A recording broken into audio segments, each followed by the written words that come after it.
So I've just read Judges chapter 21. I don't really want to read it again because it's really, really long.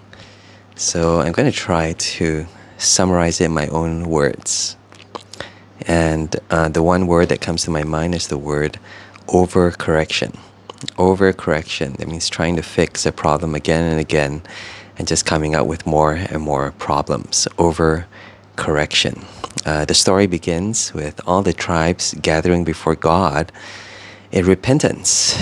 They realized they'd done something really horrible when they killed off all their brothers, Benjamin. They said, why is this happening? Well, because they killed them.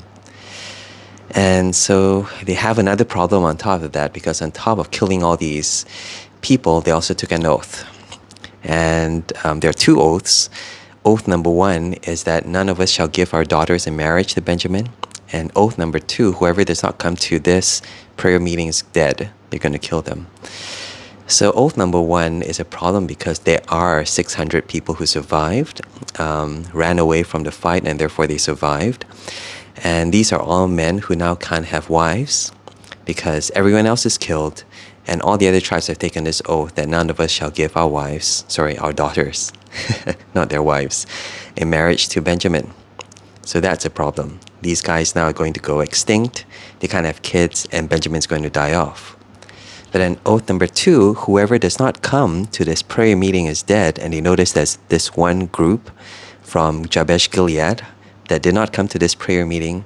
And so what they do is they send 12,000 men to kill everyone at Jabesh Gilead. The lesson there is make sure you go for prayer meetings. Otherwise people are going to send assassins to kill you.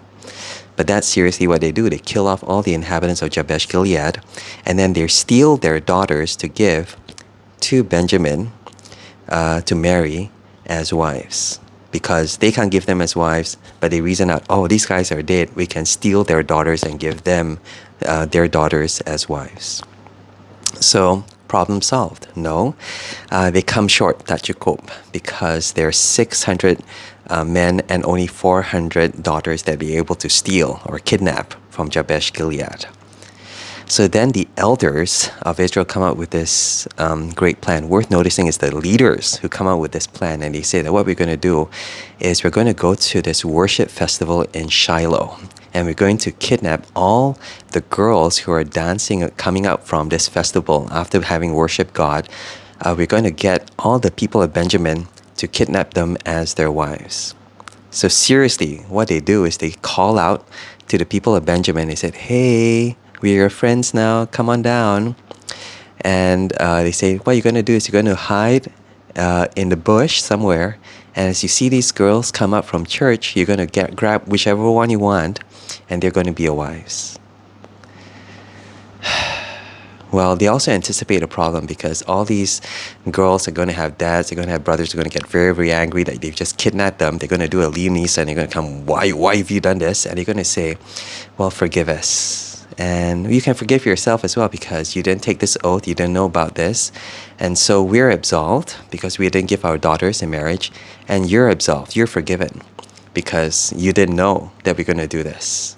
And so have mercy, have pity on the people of Benjamin, because otherwise they go extinct. And the way the chapter ends is very, very disturbing because it says, verse 24, all of them went home to their own tribe, family. They went to each of their own inheritance. It's another way of saying happily ever after. They thought problem solved, but no, problem not solved. Judges' own description of the end is verse 25. In those days, there was no king in Israel.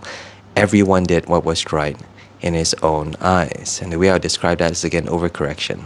There is no king, so they overcorrect for there not being a king. So every single one of them becomes a king. Every single one of them becomes this person who decides, I'm going to do this, it's right in my own eyes, and therefore, that's what we're going to do. And I guess that's a synonym for living without God. If there is no God, I'm a God. If there is no person whom I owe allegiance to, then you owe everything to me. And it results in lawlessness. It results in overcorrection. You're trying to do the right thing, but you end up doing the wrong thing. It ends up in this situation whereby the good guys become the bad guys. Yeah. What do you think? It's very, very scary because, again, it's God's people who do this. It's people who are trying to do the right thing but end up doing the wrong thing.